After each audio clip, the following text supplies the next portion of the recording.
आता ड्रेस करत आहेत पोतराज. आता ही थोड्या वेळात देवीची पालखी निघणार आहे. महालक्ष्मीची देशिंगगाव ह्या गावामधून पालखी गावभर फिरत आहे. आता त्याचा सोहळा सजावट ही झालेली आहे. आता थोड्या वेळात ही पालखी पोतराज वाजवत काढत आहे. पोतराज लोक ही आताची ड्रेस करत आहेत. त्यांचं हळदी कुंकू लेण्याचं किंवा वाकी घालणं किंवा हे चालू आहे. हे आपले बलवडीचे तुपे,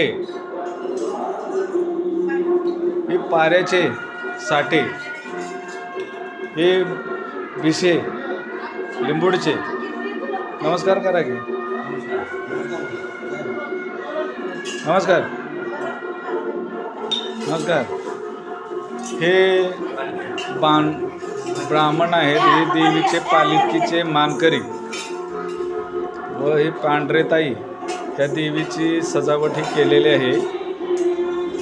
ही आता थोड्याच वेळात पालखी निघणार आहे आणि पांढरेताईने देवीची सजावट केलेली आहे. परत पालखीची सजावट केलेली आहे. सरकार हे आता पालखी थोड्याच वेळात निघत आहे.